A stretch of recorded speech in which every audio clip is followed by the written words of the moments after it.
So make sure you have the flash and the knife. Right now we're gonna be carrying Sherry.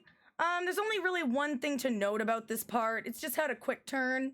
You can quick turn with Sherry. It's not an aim quick turn, but you can quick turn. So what you want to do, you want to let go of forward and just press the other direction. And she'll do like a 90-degree turn. I actually didn't know this until I did some research, so it's pretty useful. So hit forward, to the side. Oh god, that didn't work. You can quick turn with holding Sherry. How do you do it? Do I have to let go of shift, maybe? You might have to let go of the run button. But there is a way to quick turn. How do you do it? Mondo, do you know how to quick turn? Do you have to let go of run?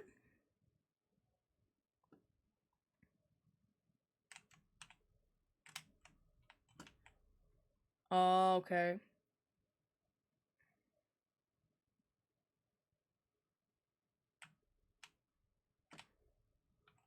Right.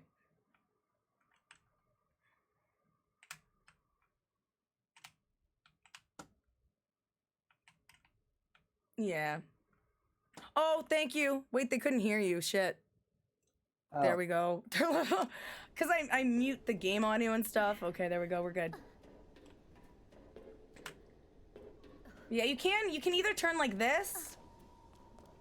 It's a little bit more faster, but make sure not to bump into this invisible wall, or you could just do a regular turn. Hi, Daniel. How you doing? You can just do a manual turn like this. It's something you'll just have to practice. Let's try the quick turn. Should I repeat what I said about quick turns just in case? Yeah, probably. So, like, you want to get quick turns, you can't let go of run. So if you have toggle shift, you don't really... I guess you'd have to hold it. Like, pretty much hold or toggle, you have to hold shift when you quick turn. That's pretty much what I said. Okay, cool. Yeah, I didn't even know you could quick turn while holding Sherry, but that's good to know. I think I found that out. I watched a bit of Orch's tutorial for Leon A Standard, and then I didn't know that you actually slow down when you run into walls, so that was useful to know. And then I didn't know you could do the Sherry quick turn. Yeah. All right, right after this, you're just gonna run forward. This is really straightforward. I don't actually know what line is fastest to activate the doors. Normally I go around the railing, but I've seen people take this route, or I've seen people take this. It doesn't make a huge difference, I don't think. Gonna trigger the door, you have some time to dance. Make sure not to be too slow, though.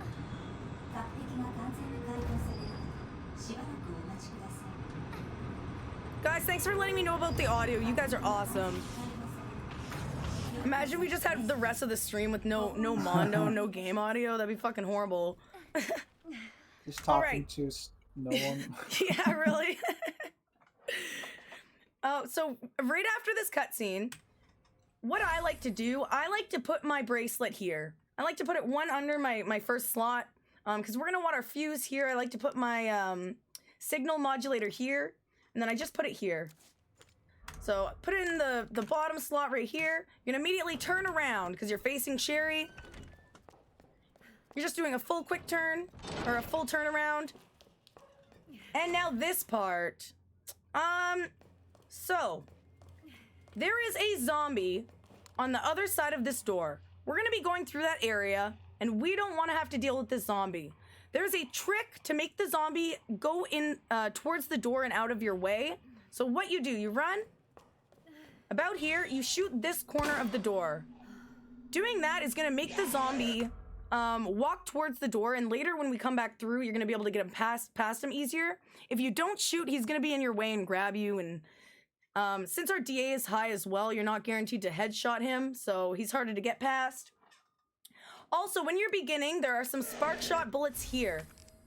I usually grab them if I'm running low. Say I used a whole bunch in the sewers or something and I want a couple extra, you can grab them. Just take note that it will raise your DA, but know that there's extra spark shot bullets here if you need them.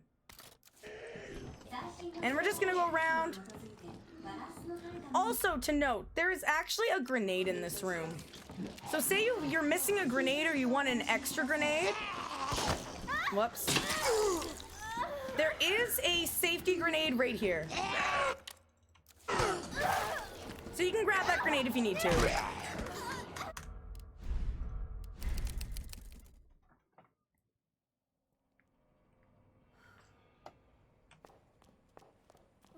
All right. So we're gonna go this way. We're gonna shoot the door in the corner, in the bottom left corner. Whoops. You can grab those bullets if you want. I don't need them though. And you're just gonna go up the ladder. The zombies should not bother you. Unless you're extremely, extremely slow. But honestly, if you get bit in that room, you should maybe reconsider what you're doing. No, I'm just kidding. All right, and there's a knife here. Aw, Realm. Thanks for the 5 biddies. How you doing? Wanted to drop by and say hello. Can't stay. Aw, I'm having a great stream. Thanks for stopping in. Oh, a 7-day a work week. Back to back. Oh, man. Not like this. I wish you luck, Realm of Eagle. Thanks so much for stopping in. It actually means a lot that you stopped in. It's nice to see you. I hope your work week goes by fast. And have a good one, man. I really appreciate you. So make sure to grab this knife. I don't think, I think you always need it, don't you? Yep. Yeah, okay. So always grab this knife. We're gonna go out. Now, as soon as you go out this door, you wanna be listening. If you hear a zombie go, nah, that means that the zombie is gonna be in front of the door, like this door in front of me. If you don't hear, nah, that means he's gonna be at the back door behind me. So, best situation, if you shot the door right, he should be behind you and stuck to the door that you shot. If you don't do it right, he will chase you and be prepared to deal with him when you come back through this door. I did it right so we won't have to deal with him. We're gonna come in here, we're gonna combine this right away with our bracelet. I'm gonna go over here. We're gonna get an upgrade for our spark shot. And we're gonna exit. Now, since I did not hear the reh, I don't have to be aware of a zombie right in front of the door. If you did hear the reh, then be prepared for the zombie to come at you. You can either shoot him in, I think maybe shooting him in the leg is most effective, depending on your DA rate though. What do you usually do there, Mondo, if he runs after you? Well, because in Spark Shot Skip, you can actually shoot him and get a headshot. Oh, okay, So- right, because your DA is lower? Yeah, you don't have to go for manip. You could actually like YOLO him without even shooting. But here, I mean, wait, what was the question exactly? Say he's at the door, what would you do? Like, say I he's at mean- the first door. Like right after you grab the wristband upgrade? Yeah. You can shoot him with the Spark Shot for a very easy stagger. I guess. That's if you have the smart. needles. Yeah. Oh, I'm glad I asked you that. Because I should do that if he comes after me. If you have extra spark shot bullets, especially if you grab those other ones that I told you about in the other room, you can always shoot him with the spark shot if he's in front of this door. Now, if he's here, you might think, how am I going to get past this? He's right in the middle of the door. Trust me, it's easy. Stick to his right side. Always the right. You do not want to go to the left. You want to stick to his right side. Watch what happens. That's it. It's really simple. It looks cool, though. If you go to the left, he will grab you. Just stick to the right. And we're gonna go this way. Now we get to run for a little bit. It's a nice relaxing section before the hell that we're about to enter. And Macho Man, oh yeah, how you doing?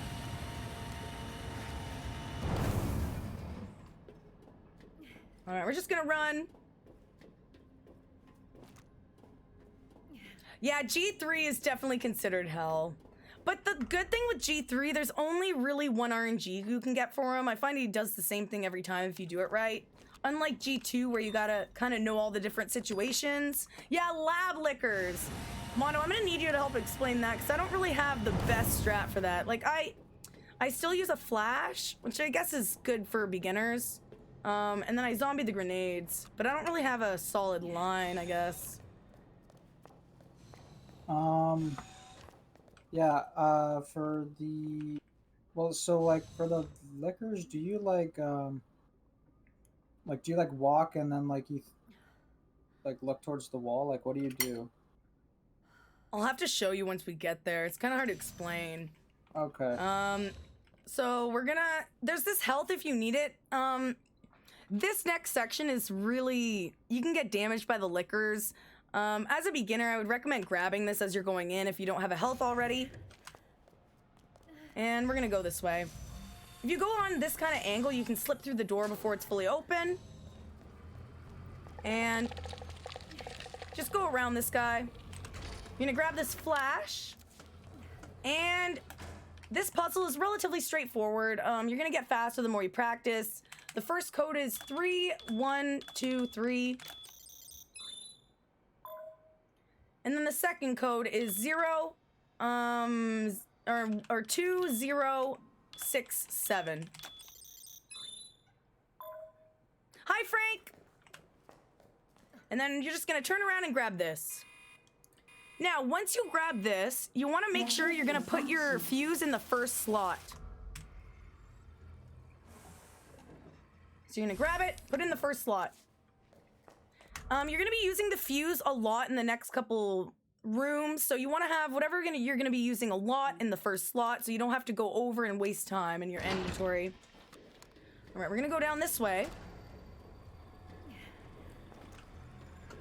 And another relatively easy puzzle. Just gonna spam confirm. And the order is red, green, blue. The only thing you need to be careful of is if you accidentally press green and you're not supposed to, you're really gonna mess up the puzzle. So just be careful, make sure your cursor is over the one that you wanna do, or else you can ruin your whole run.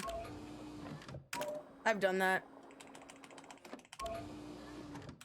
Oh, whoops.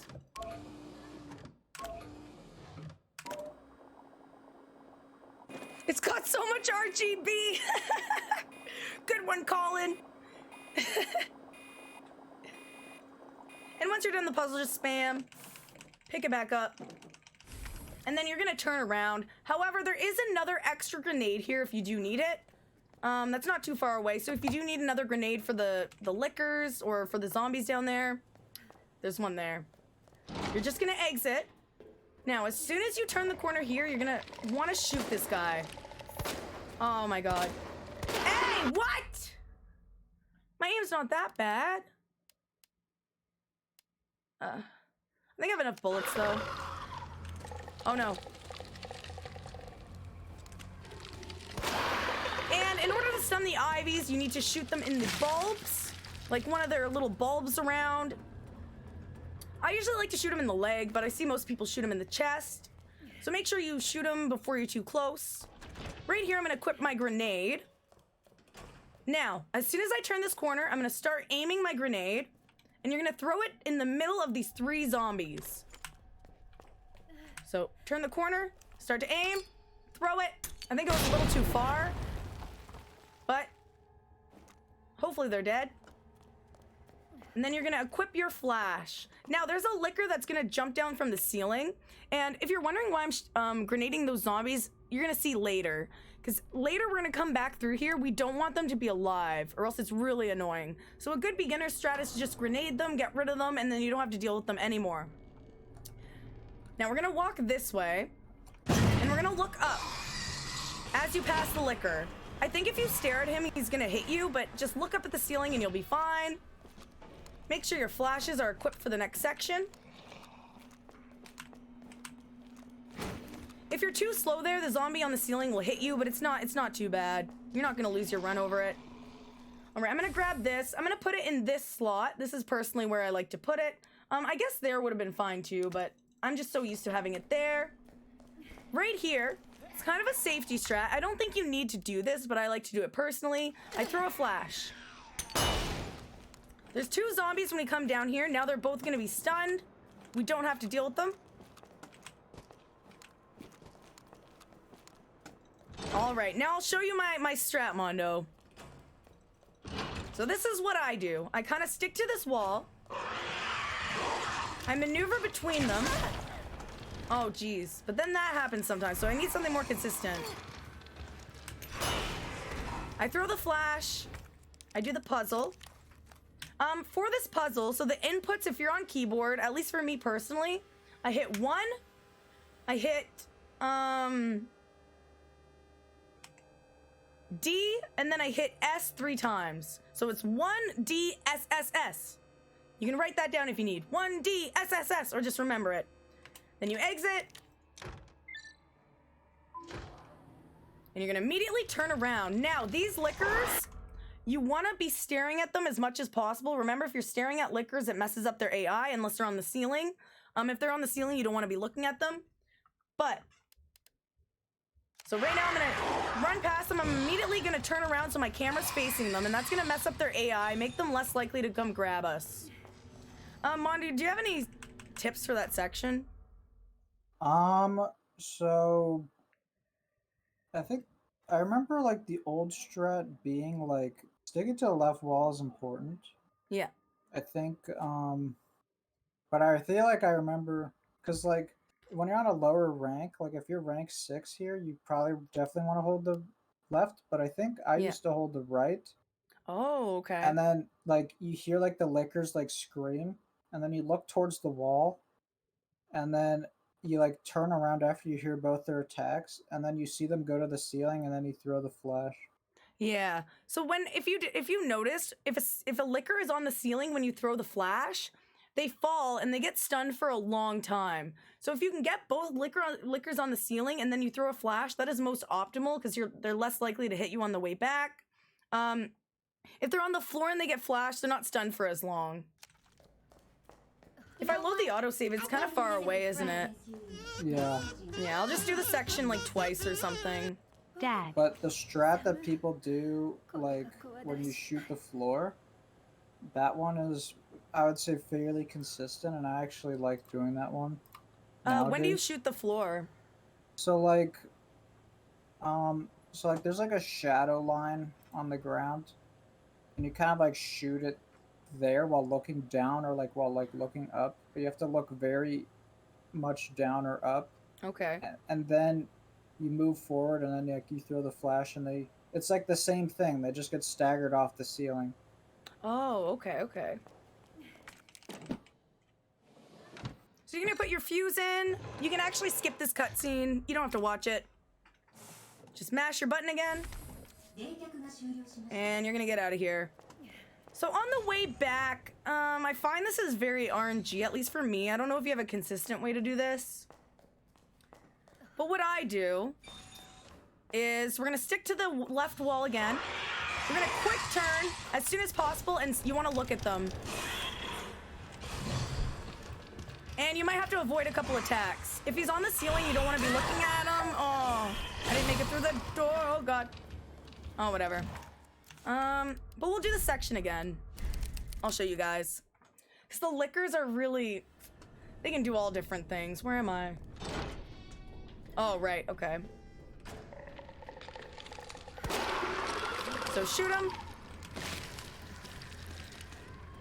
You shoot the left corner when running out. Does that help?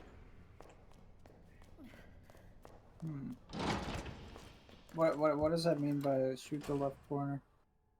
Yeah, what do you mean underrated? Like this corner right there? Do you shoot this corner? Okay, we're gonna throw the grenade into the middle.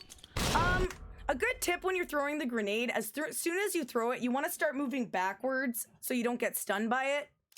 So move far away from it if you can. We're gonna stare upwards. Equip our flash. Oh, I'll try that underrated. Or not underrated, complicated.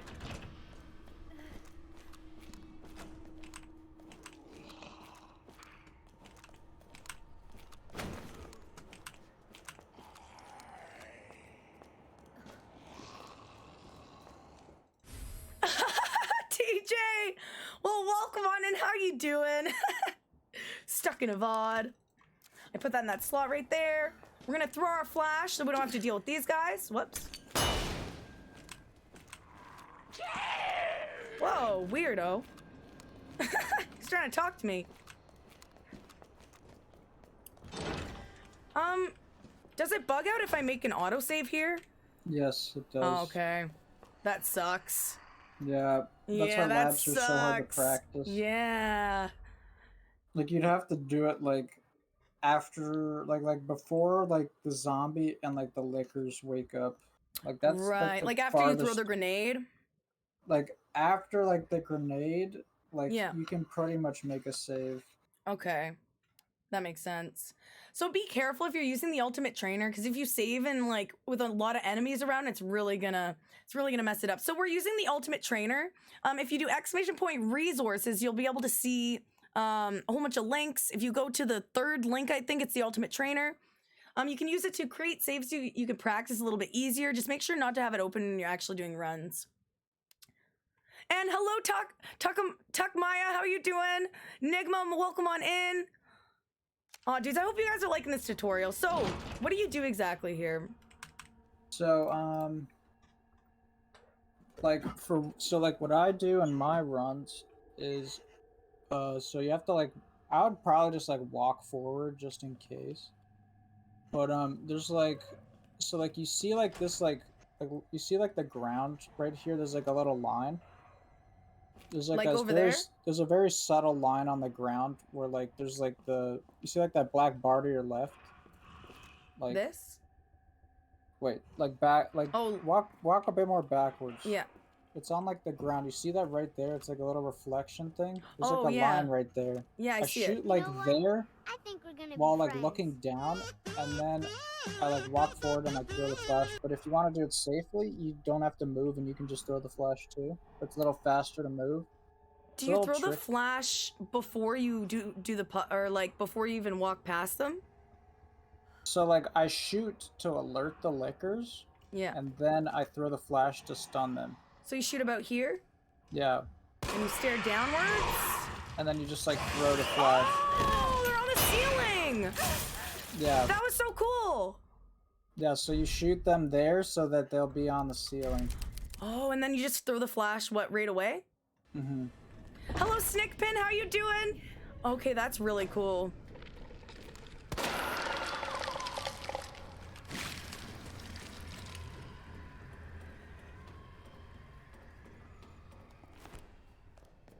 But yeah, I feel like it's very, very, very consistent when you do it like that. Yeah. Just because you don't have to deal with their RNG at all. His consistency in this run is it's great, especially in the lab section. This is where so many great runs die. Oh, I'm glad to hear that. All right, going back up here. This is what sucks if you have to practice the lickers. Gotta do this whole part over and over. Yeah, this is definitely, I'm gonna focus on this a little bit because I need to learn this as well. Like, I do a crappy strat compared to this.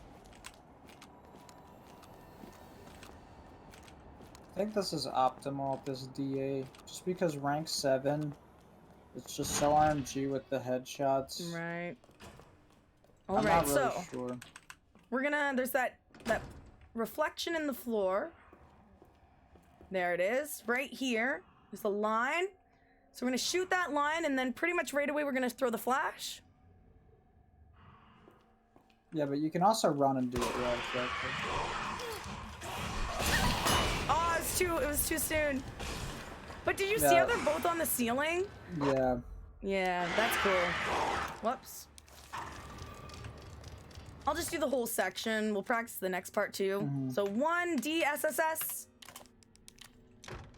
Oh, noob, I'm doing great. Hello, Sunny Joe. Woo! And you can grab this herb, by the way. It's pretty good to grab.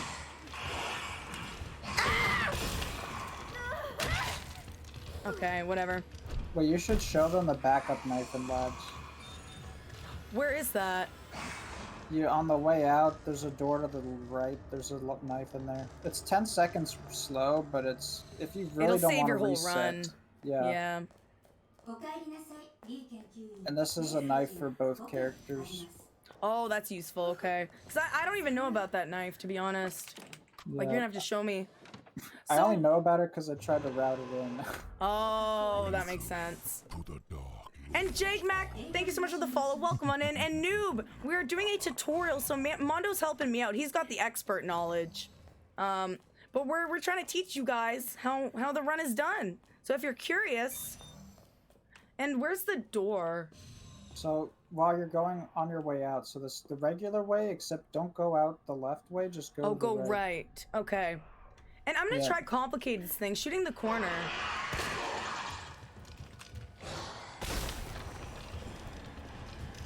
So like you see okay. that pathway you just passed? Oh, yes, yes. That's where the knife is. It's like over there. Oh shit!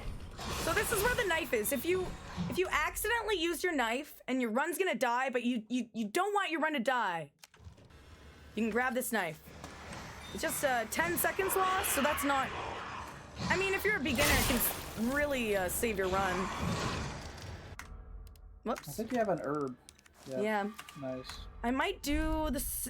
Do you think we need to do it one more time, or maybe? Sure, why not? Yeah. Just like if you want to try my strat, I think the safe way is to stand still and throw it like pretty much immediately after you shoot. You can't wait too long, otherwise you'll get hit. Yeah. But yeah, this is one of the hardest parts of the run, so... It is. So many runs fucking dead here. Amazing that one of the hardest parts has to be like 40 minutes in the game. I know, seriously. Like this and G4 have got to be the most, or maybe G3 too, but the whole end of the run is so anxiety inducing.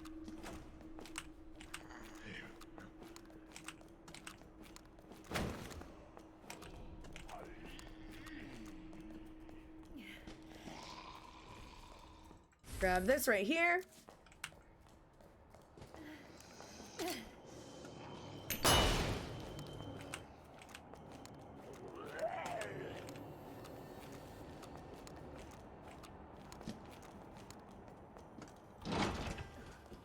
Yeah, 60, it's way harder on 60. I'm pretty sure on 60 you have to use like 6 spark shots on G3.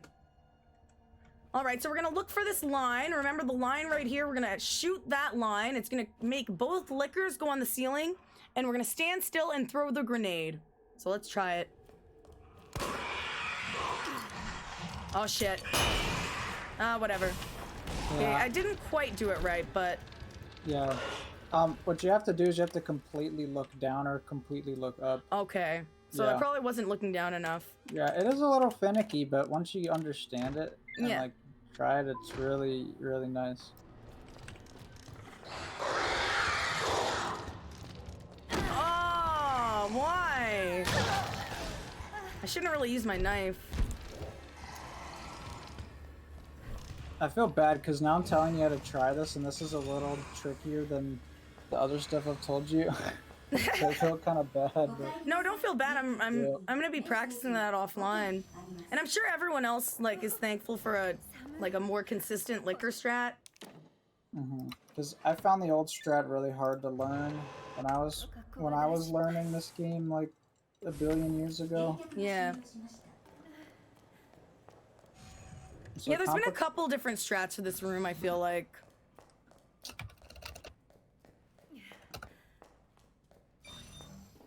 Alright, and complicated says you can shoot this corner. Let's see if it... Oh. And since I'm missing a knife, we're gonna go for our extra knife in here.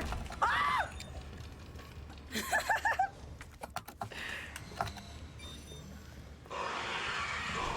And hopefully get out without any damage. There we go. All right. Basically, on the way back, though, just stick to the wall. Make sure you're looking at them. If they go to swipe you, you can walk forward and kind of avoid it, like I showed you earlier. But there is some RNG involved. Okay, so we got some weird RNG here. You can go up to him and knife him, but that's a little bit more scary. I prefer to shoot him. Normally there will not be a dude here though, so you can just go freely. But if he is here, just make sure you take care of him. Also, how many knives do you have? Just wanted to I check. have 3. I picked up the extra one. Oh, okay, good. Yeah. I just didn't notice for a second. Yeah. That would have been really bad if I'm going with no knives. Yep. Yeah, because we're going off our auto saves too. And I don't have a save till G3. Alright, so you put the thingy in, there's a cutscene, you skip it, just turn around. Pretty straightforward.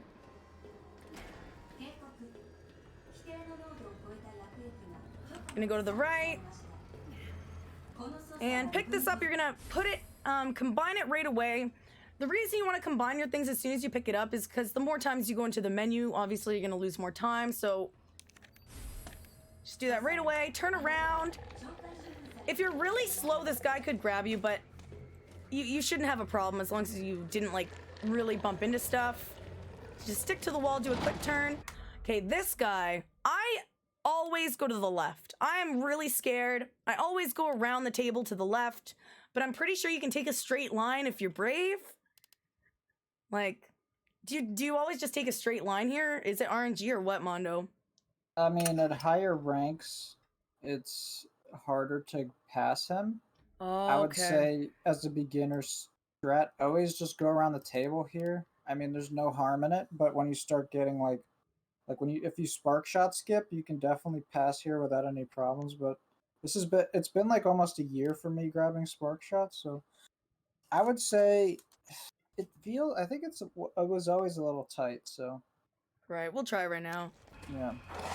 There we go. That was close, but...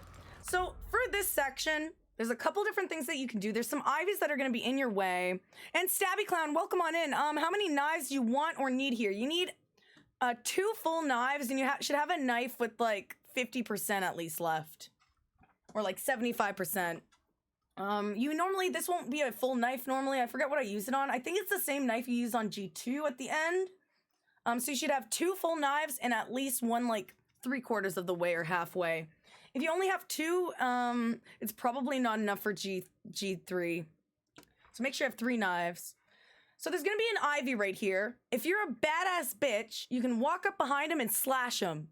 But normally you'd either want to shoot him in a bulb, but the easiest thing to do is just get out your spark shot. And it's a guaranteed stun. That's what I like to do. It's just a lot easier. Shoot him with the spark shot, you're good to go. I'm gonna grab this herb, just to make sure I don't die.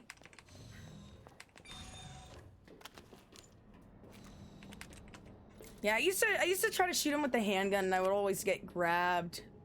So I just like to use the spark shot there. And now we are going to G3! I hate this boss. I might pick up the grenade because I feel like my DA is too low. Like I should have at least 7 to really show out the fight. Because I think normally your DA is at 7 by this point. Yeah, I think it should be about, if I remember correctly, like 7,000. Actually, you can change it with the trainer if you need to. Oh, that's cool. Whoops. Which could be helpful, I guess. All right, so this puzzle, the inputs are 3 AS. So 3, if you want to write this down, 3 AS if you're on keyboard. If you're on controller, I have no idea. Good luck. It took me so long to learn these inputs, man. I don't know what took me so long. I used to lose like 30 seconds.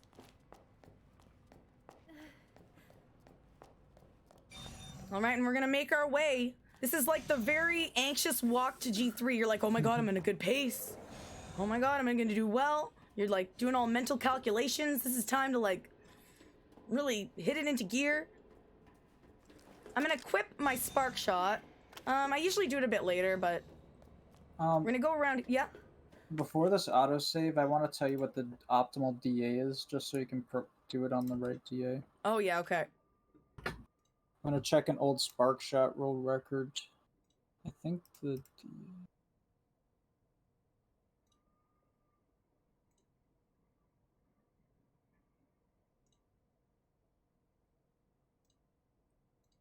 I think it's about 7,500 going in. 7,500. Okay, that makes sense. And like, where is it in the trainer, the DA? I think it's in stats. Okay. And sometimes you have to like click on the game to make sure it registers, and then you turn it off, because if you accidentally keep it on, it'll stay the same DA. Right. So you just have to like check if it's on like the S or T, then that's how you know. I don't see it. I'm just missing it somewhere. I can open mine real quick. Oh, cool. Game speed. Save manager. I just realized I have to launch my game to get the trainer to work. I thought it was in like stats, like the second column. I swear I saw it, but oh, I was scrolled down. That's why. Okay, I found it. I think. Wait, where is it? Rank points? Mm-hmm. Yeah, so I can change it. I'll get out of this cutscene. As soon as you get into this menu here, you're just gonna exit. You're gonna exit right out. It's just, you don't have the right thing. And Nolibuk, welcome on in. Thank you so much for the follow. I'm just gonna put this stupid grenade. Wait, I do need that grenade. Never mind. So we're gonna change the DA to. How do I change it?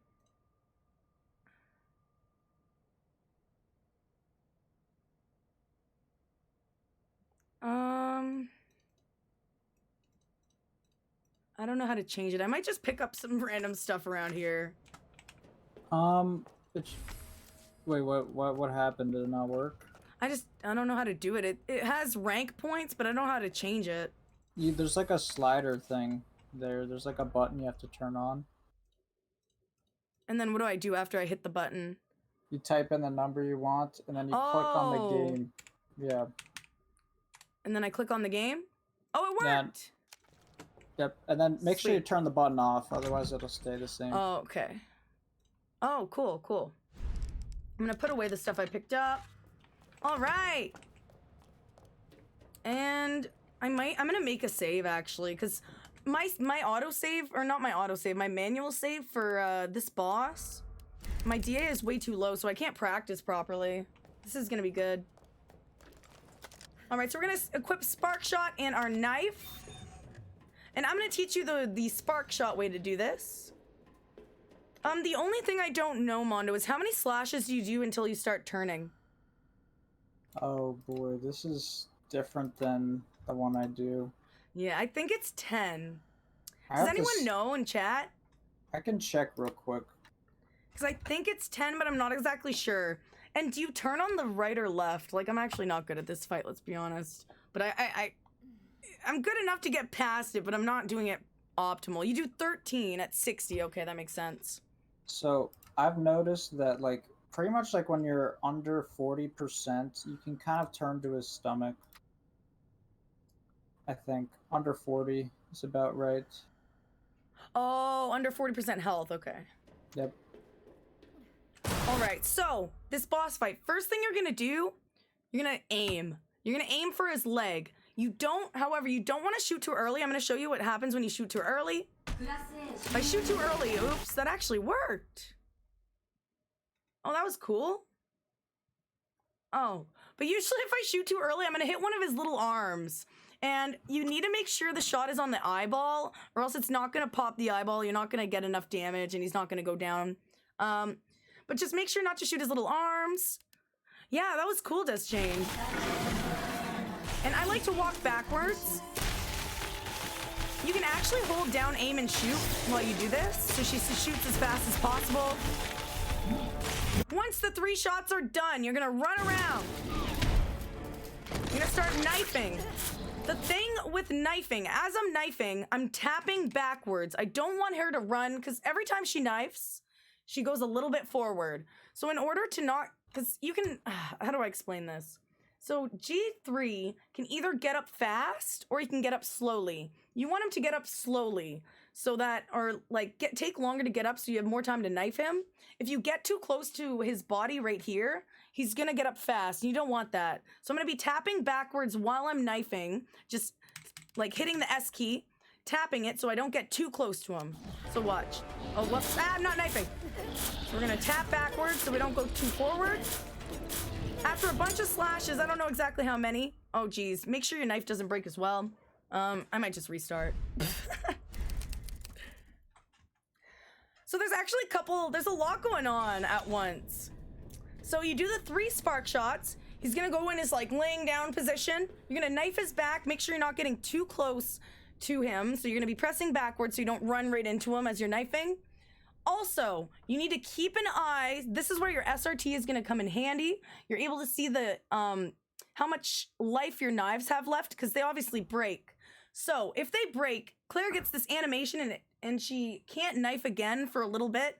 So what you do to counteract this is when your knife is about to break, say it's at like 50% health left, you're gonna go into your menu, you're gonna equip another knife, and you're gonna unequip. Do you unequip a weapon, or can you? What do you do here, Mondo? Well, I think you can pretty much just, if you do it, there's like two different ways of doing this. You can do it either outside of the menu or inside the menu, like completely inside the menu or partially outside the menu. I think the easiest way for a beginner is you switch to the new knife, and then you switch to either equip or unequip any weapon. It doesn't really matter. Okay. Also, you can double tap. You can do like double inputs for these to make it go faster. Like you use your two interact keys at once, and you'll like instantly switch. Oh, okay.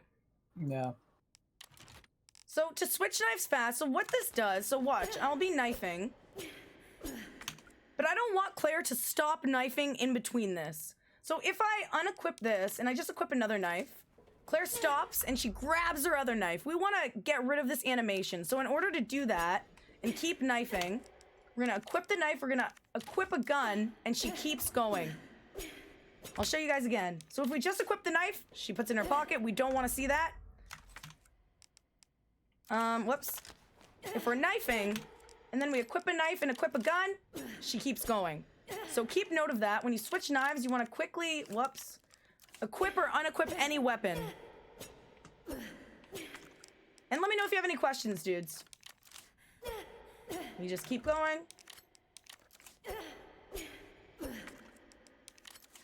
Whoops. But anyway, I think you get the gist.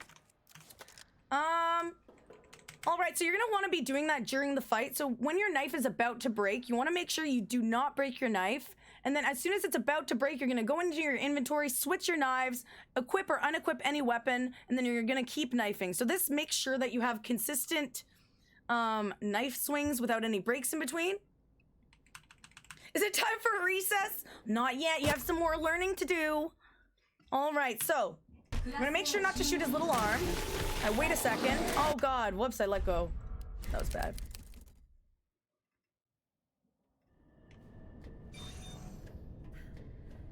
Hello, Abdu, how you doing? Is my knife equipped? No. Okay, so 3 spark shots. Walk backwards. And also, as you're doing the spark shot, say I go over here. So you need to make sure you're aiming at him. If you go put your cursor too far away, it's gonna cancel the spark shot. So just make sure you're always aiming at him.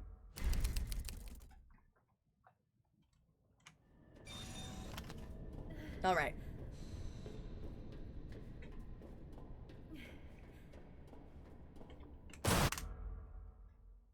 And there's not too much left of the run after this, actually. All right, so shoot, walk back, shoot. Oh, I don't know if that hit. Walk back. No, it didn't. See, you can't hit that. You gotta hit the eyeball, dudes. Your run's over. Fuck. I'm trying to make it fun for you, Brucey. Are you not entertained? Sorry. All right.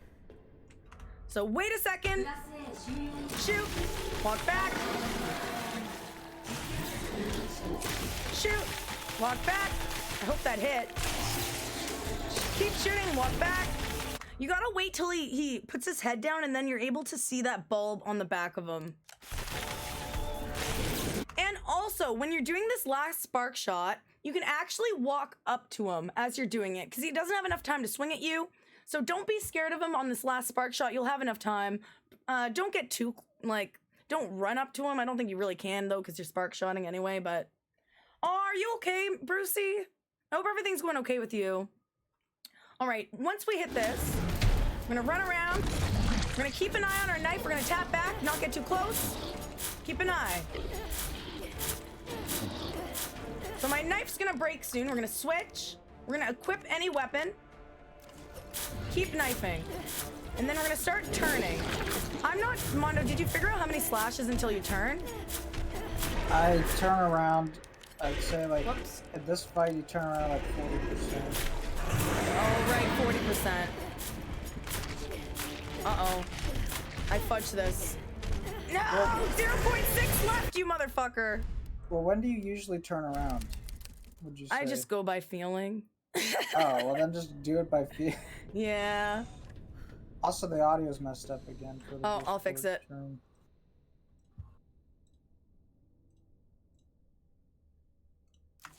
Like maybe even try to like 37% to be a little safer. So once the health bar hits about 40%, he has about 40% health left, then we're gonna start turning. And just make sure, the thing you really wanna focus on is to make sure your knife doesn't break. Because if you take too long knifing, he's gonna throw down the wall and that's gonna lose you a lot of time. Oh my god! Okay, I'm glad it's just your foot.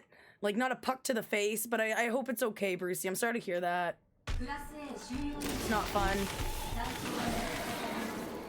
1, 2, 3. Right now, I can actually walk up to him. I'm gonna start.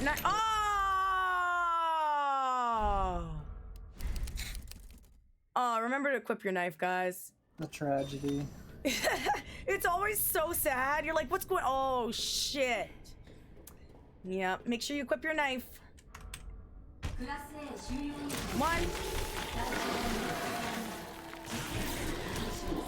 2, 3. You can actually walk up to him. Don't walk too far up, okay. I'm just gonna do it like normal. I'm thinking about it too much. Yeah. Whoopsie daisy.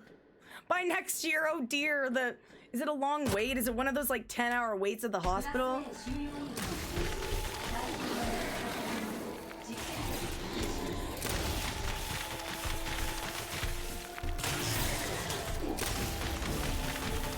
I can walk up to him now. We're gonna knife, we're gonna be tapping backwards. Keep an eye on your knife, make sure it doesn't break. Once it gets low,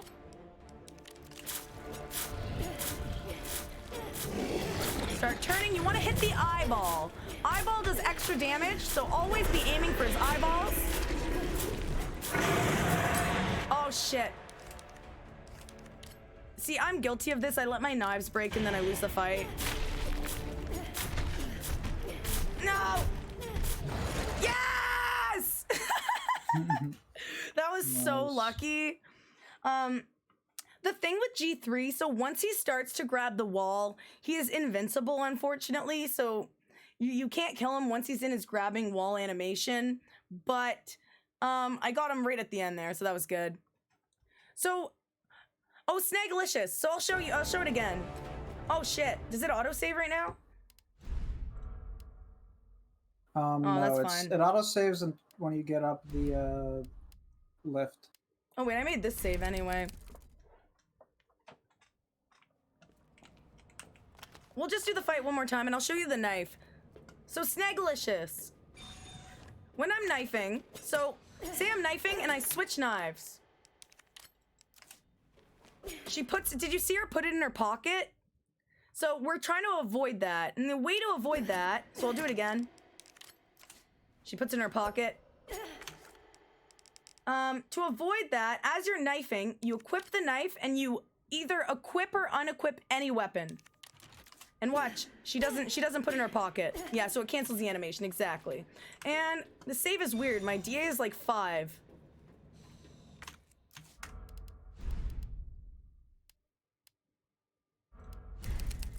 I'm confused. Oh, I can change it oh no, this was the save. There we go. Whoops. Alright, so we'll do the fight one more time. Hopefully I don't fuck it up. Yeah, just make sure you're constantly knifing. If you're constantly knifing and you're... don't get too close to his body. He should stay down long enough for you to be able to kill him.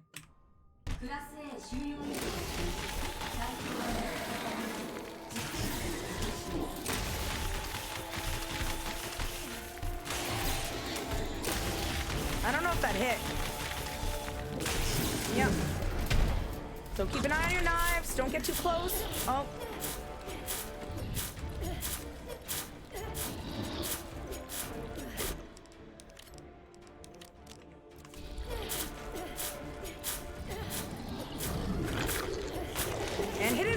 well. Keep an eye on your knife. I'm really bad at multitasking. Oh, dear. Ah!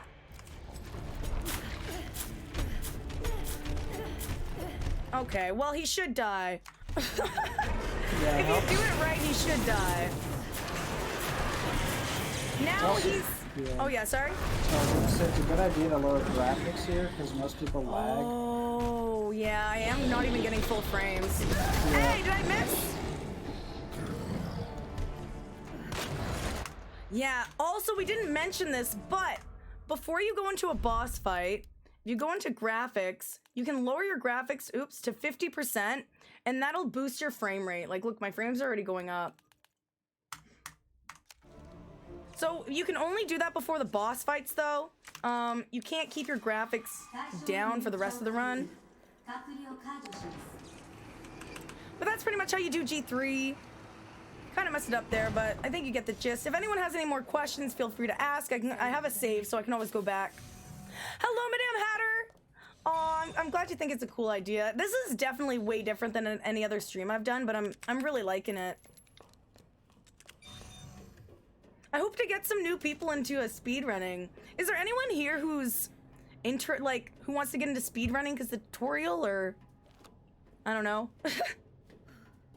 Oh yeah, I'm not really explaining what I'm doing, but you just exit here and you go this way. I used to get confused as hell. I used to accidentally go down that path over there. Just keep in mind, after you come off of this, you're going to the left. And it's the one in front of this, if you ever get confused.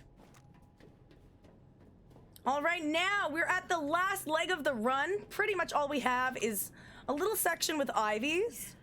And then we have a section with the last boss. So you're gonna go in the door. As soon as you exit this cutscene, you're gonna have the next, what is it called? The little thing for the bracelet. So you're gonna mash and put it in your bracelet. Or maybe don't mash, just make sure you put it on your bracelet. Yeah, Mondo, learn 60 FPS. How you feel about that? I don't know about that.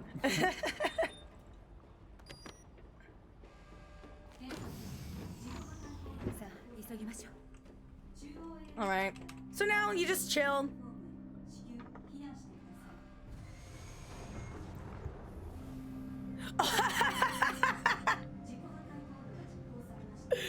Shannon, I still never completed this game. I got poisoned in the sewer and couldn't find a blue herb, so I uninstalled the game.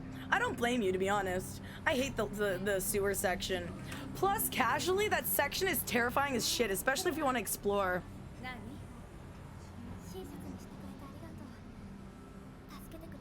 So you just want to be to the right of this. Yeah.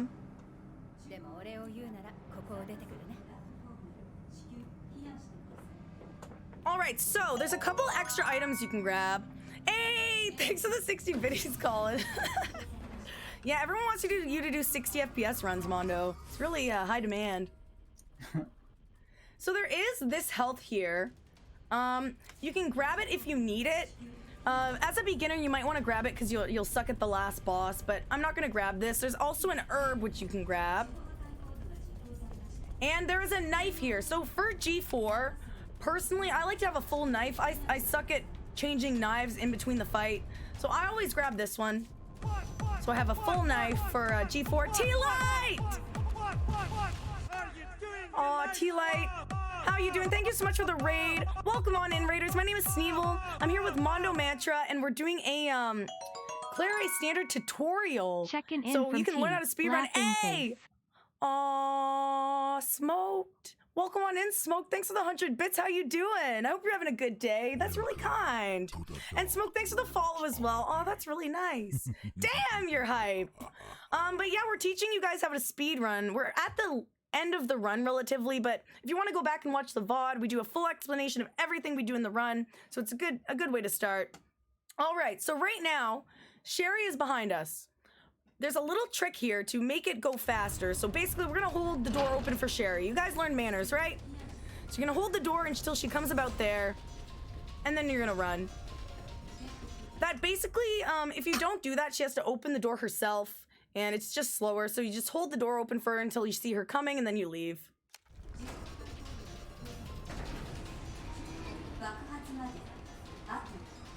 Oh, no problem, T-Light. All right, so this part is very easy. As Leon, it's a bitch, but as Claire, you shouldn't get grabbed as long as your lines are good. There is an herb here. I'm gonna grab it just so I don't die. And down the ladder.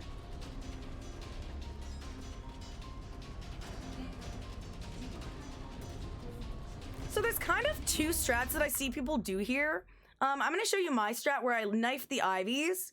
Because I do want to get rid of all these knives. So we're going to do that. But if you only have one knife and you want to do something different, you can go back up the ladder. So basically what you do, I'm not going to show you. But what you do is you activate the door, you run back to the ladder, you go up it, you wait until I think there's a timer on screen. So you wait until 8:55. I think you wait till 8:55. Maybe go watch a run where they use that strat so you know exactly when to go down. But that's another way to avoid them. I don't know if it's as consistent, though, as just killing them. Obviously not, but you can do that. I've seen a couple people do that. So turn around. There's going to be one ivy dropping here. We want to be ready for them. And my goal right now, so right now, if we look in my inventory, I have this knife, which I want to use, but I also have these 3 knives. Now, these 3 knives are kind of going to make me lose time because if I keep one of them, I'm going to have to re-equip this knife. I'm going to have to go in my inventory and equip the full knife before the boss fight. However, if I get rid of these, this one's going to be automatically equipped because it's my only knife left. So what we're going to do is get rid of these knives. So as soon as he lands on the ground, I'm going to start knifing. And I can keep knifing the dude who is on the ground to get rid of my knife. It actually does damage to your knife. So if you want to get rid of your knife, you just keep knifing the dead guy.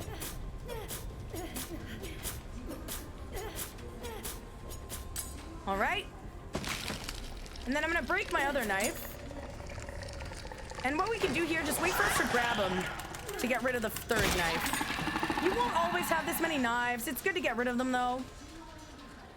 And then we're gonna go back here. If he comes too close, you can always shoot him. That's pretty much the gist. If you are really, like, not very good at knifing ivies and you're too scared, if you have 2 spark shots, you can shoot them with the spark shots instead. Aw, bye, Maudie. See you later. All right, so this zombie, you can shoot him pretty much anywhere. I just aim for the chest. 1 shot and he's down. Don't get too close to him, though. He can grab you. Shoot him from far away. And the last boss. Hello, Tarek. How you doing? There is a red herb if you're really scared. You can combine that with your green herb. I'm going to make sure my knife is equipped. And we're gonna grab this. Exit the cutscene, and now Claire's facing forward. You don't have to turn around or anything, you just go straight through the door. Now, you kind of have to look at your inventory. I like to grab it on the way in, but if you don't have room, you'll have to grab it after you put away the, like the plug thingy. So I'm just gonna grab it right now. It normally equips it for you, but I don't know why. Sometimes it doesn't. So make sure your gun is equipped when you go to the fight, or else you're gonna be shooting them with a handgun. That's not good. All right, put that in there.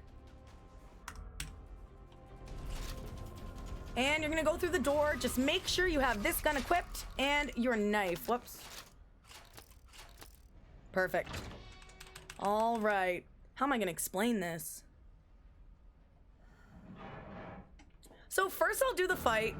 I think it should auto-save right before, so we're good. So first thing you're gonna do, you're gonna shoot him. You're gonna try to hit as many eyeballs as possible while backing away. You're gonna back away till you hit the wall. You're gonna hit as many times as possible. This is kind of hard to explain. So this is where practice will come in. It is timing. This boss fight can be ruined by your timing or just great by your timing. I didn't explain that well, but basically the knife slash that I just did, it determines what he's gonna do next. So if I mess up this knife slash, which I think I did, he's gonna try to swing at me. If you do it properly, he's gonna go up the wall. So what you want is him to go directly up the wall, but if you mess up this knife slash, he might actually swing at you. I don't really have a timing trick for it, unfortunately. More than as soon as he jumps down, just run up to him and knife. You just kind of gotta practice, get a feel to when exactly you should knife. Your knife should be hitting his, just his bulbs on his stomach or whatever, so you should be hitting his bulbs. If you hit his face or his legs, that's bad. You want to be aiming for the middle of him relatively. So after we do this knife slash, we're gonna shoot him a bit more, and then we're gonna back up with him and knife him twice. I'll show you what I mean. I'm gonna shoot him. Oh no, he did this. Okay, so maybe this is good. So since I messed up the knife slash, he swung at me. He's not gonna go up the wall right away. So if he does this, just keep shooting him until he goes on the wall and be prepared to throw the grenade once he goes up. So we're gonna shoot him, back away from him. He should go up the wall. So equip your grenade, throw it. That was kind of bad. All right, so once he falls, I'm gonna do this a couple more times to explain better, but once he falls, you're gonna stand about here. You have to wait for the eyeballs to come up. Once the eyeballs come up, you're gonna do 2 slashes. Oh no, this isn't working. Let me just restart.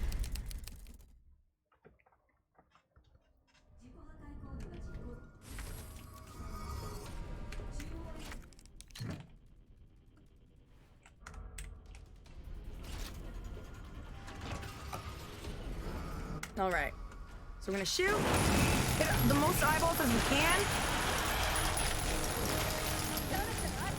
I do like little circles. That was bad. Okay, wait 1 sec.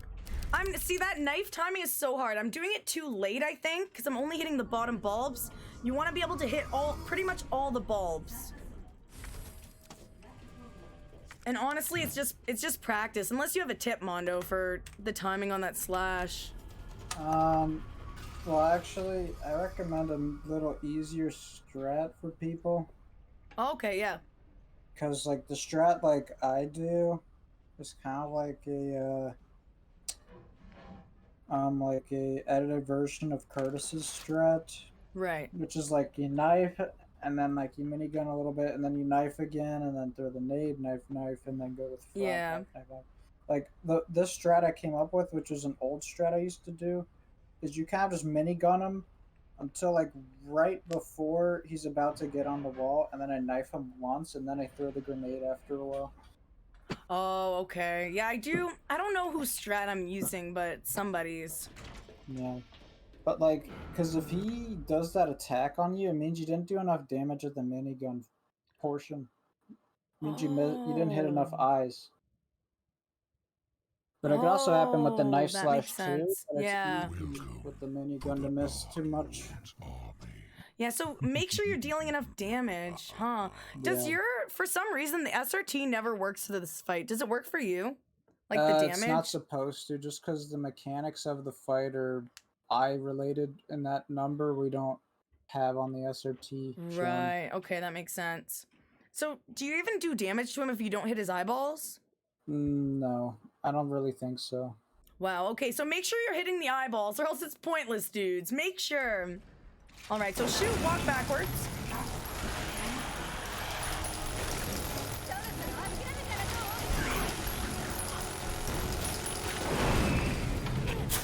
There, that was good. I do it a bit more. I do 2 knives. I'm gonna throw the nade. I'm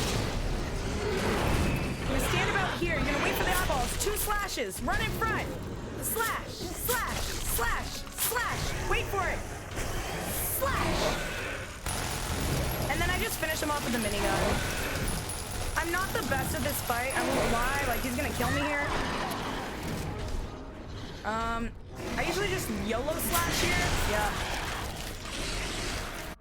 But yeah, if you're really good, your knife slashes are excellent. You can actually just finish him off with the knife right there. If he goes past you, just shoot him with the minigun until he dies. It's kind of hard, this fight. I still have trouble with it, I'm not gonna lie. And G Belly, how are you? It's so nice to see you. I'm doing great. We're doing a tutorial for this. Yeah, if you have anything to add, Mondo, go ahead. Well, this fight is so hard to explain. Yeah. Because, like, I'm gonna be honest, I grinded this boss fight in a ridiculous amount of hours. Probably like triple-digit hours just on this fight, because it's so precise. Yeah. And there's pretty much no RNG here. It's all about execution. So if something goes wrong, it's pretty much the Your player's fault. Yeah. Yeah. Like, it's just all about dealing optimal damage. I would say, like, yeah, I don't know. I actually made a tutorial on this fight, but it's 40 minutes and unedited. But that's like the only thing I can really suggest. I mean, this fight is very difficult. Yeah. But as long as you don't die as a beginner, that's the important part. Just don't die, and you're fine. Just keep your distance and shoot them even if it comes to that, like you're just minigunning them. As long as you don't die and it's one of your first runs, it's not bad at all. But the grenade off the wall is probably the most important thing you gotta get as a beginner. If you can't get that grenade, you're gonna lose every run there. Because messing that grenade up is roughly 30 plus seconds of time loss. It's a lot. Yeah, because he runs up the wall, he jumps on the top of the thing, and then he jumps down. It's so much. Yep. So do you have any tips for when to throw the grenade? I know someone has like a timing they use, but I just kind of throw it just by instinct. So like I'll like knife right before the wall, right? And then I'll be looking right at the wall, and once his right claw sparks fly off the wall, I throw the grenade. Oh, that's useful. Okay. Yeah, I stole that once again from Curtis. Yeah. So hit as many eyeballs as you can.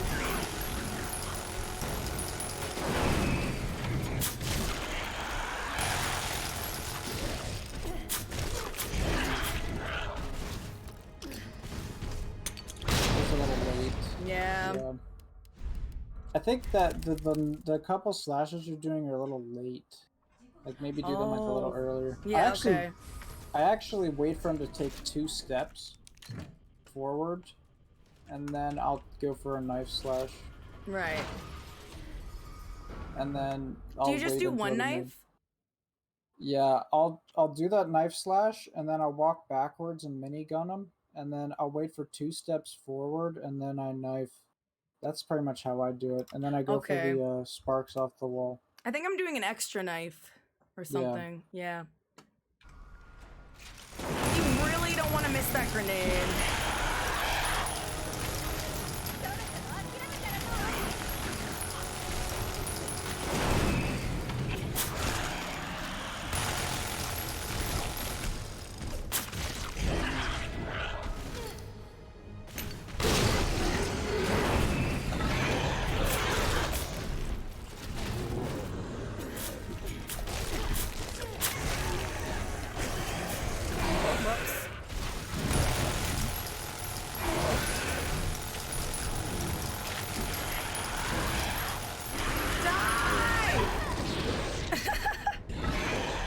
Yeah, I need to practice. This is definitely one of the hardest bosses. So what I did there, I call it the YOLO slash. So say he comes up to you, he hits you, you're in danger. I have 1 health left. If he hits me first, I'm dead. If I hit him first, he might be dead. But if he has too much health, that slash won't kill him. So I usually don't do it if I'm like on PB pace, but if it's a dead run anyway, I'll go for it. Yeah, after this, you're just gonna back away from him and you're gonna shoot his eyeballs with the minigun until he's dead. I don't want to finish it though. I don't want to go through the credits.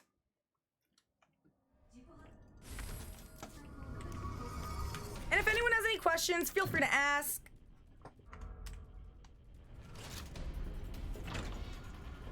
Oh, and one more thing. So the timing that I stop shooting with the minigun at the beginning is the exact moment that he jumps down. So you hear like a thud of him jumping down, and that's when I stop shooting and run up to knife.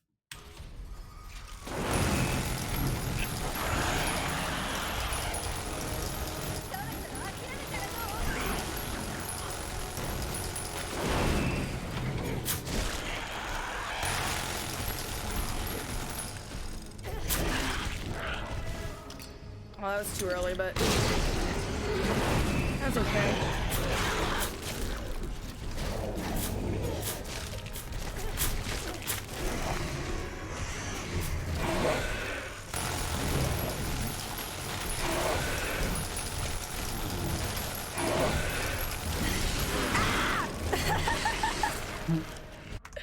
Close. The only thing that I'm really not good at is those knife slashes when he's down. I feel like I need to time them better to just coincide with when his eyeballs pop up. But other than that, I think that's pretty much it. Hi, Danny, how you doing? And I'm doing great.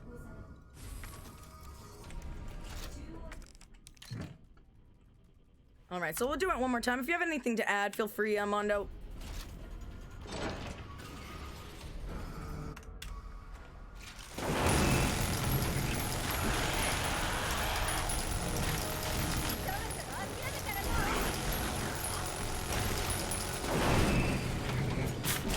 That was bad. So in this case, I did not do the knife slash properly. I didn't do enough damage, so he's swinging at me. I'll show you what to do here. I just keep shooting him. Stay away from them, though. Watch for him to go on the wall. Oh, God.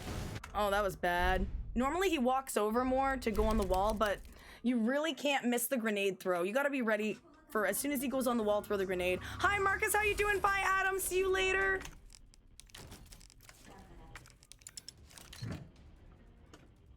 All right, we'll do it one more time. If anyone has any questions, just let me know.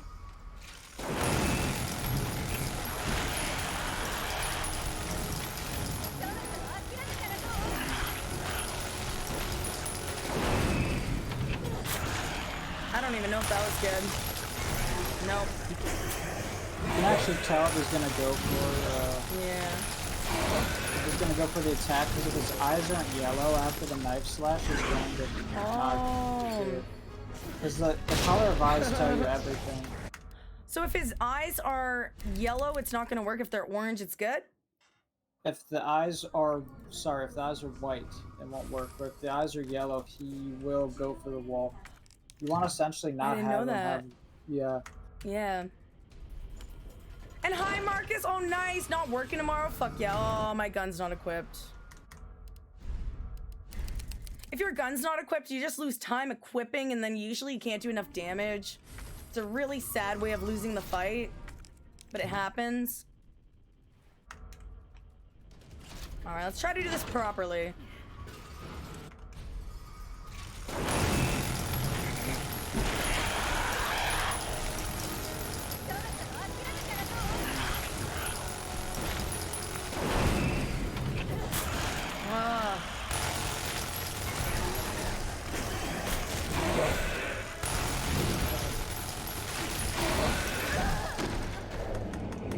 Yeah, I need to practice. I need to practice my knife slash because that's not going good.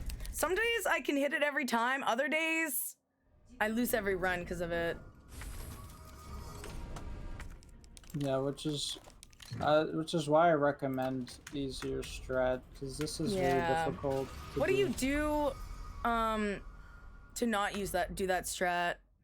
You just hold your minigun, like as you said before, you walk towards the wall until like you hit the back wall. Yeah. You just hold minigun until takes like 2 steps forward, and then you just knife him, and then you wait to throw the grenade when the sparks fly, and that's kind of how you do it. Oh, I'm gonna try that. You skip the first knife slash because it's Yeah. very hard to time. It's so hard. All right, Yeah, so this is an easier strat, dudes.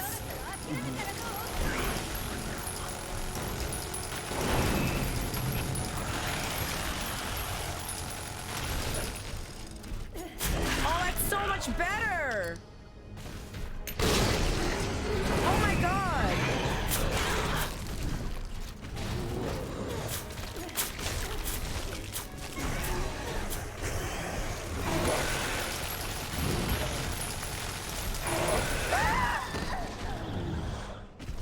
YOLO slash! Oh no. Oh no. Okay, there we go. But that was so much easier, Mondo. Okay, guys, take note of this strat, because I was teaching you the hard way, apparently. So you just keep shooting him with the minigun, and then once he gets really close to it, knife slash, throw your grenade. Make sure when he comes down, your positioning is the same as me, or else he's gonna turn the wrong way and it's gonna mess up the whole fight. But yeah, I didn't know you could do that. That's good.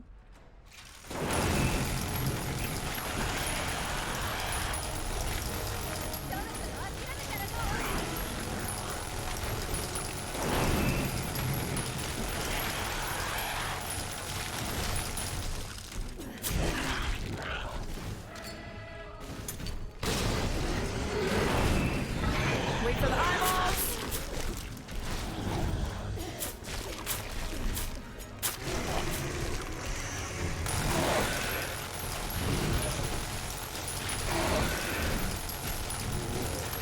Die, bro.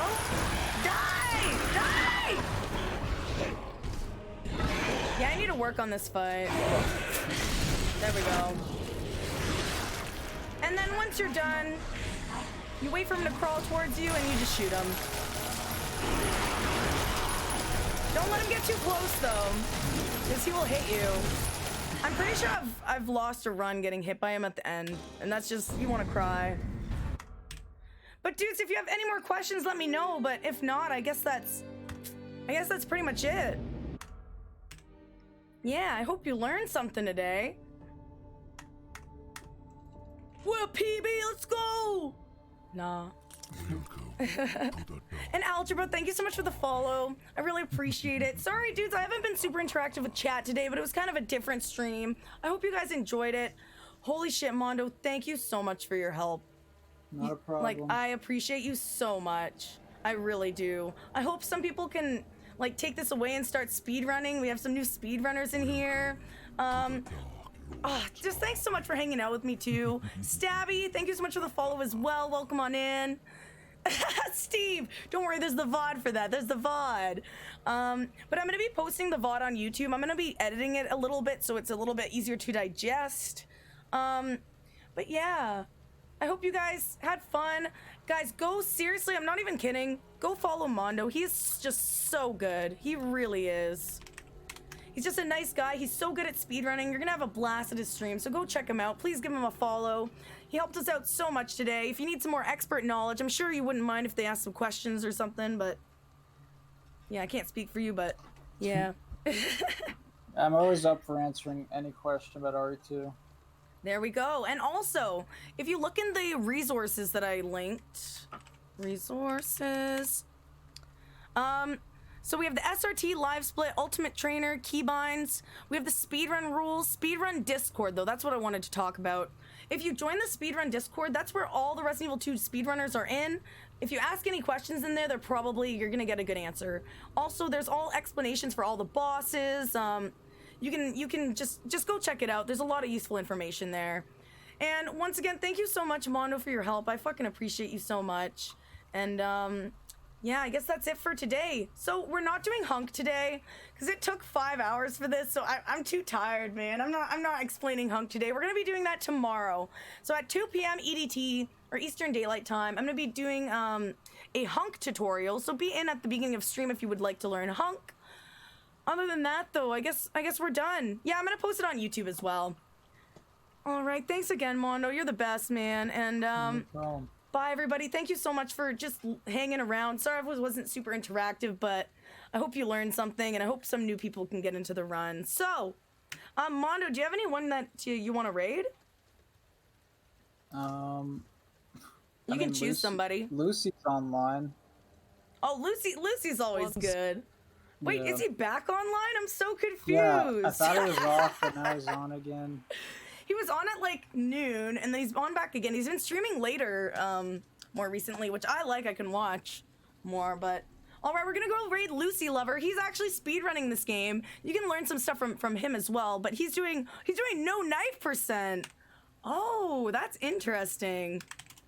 But guys, thank you so much. Seriously, I had a blast. Maybe we'll do something similar like this to the future. Where I'll be able to explain stuff a bit better, like in a year or something. But yeah, I hope you had fun. Thank you so much for watching, and let's go give a nice hype raid to Lucy. And you can copy paste this. You want to make a hype? And Hazeblade is another really good runner of this game. You should check them out as well. All right, goodbye, everyone. Thank you so much. See you later and have a good night. Boy.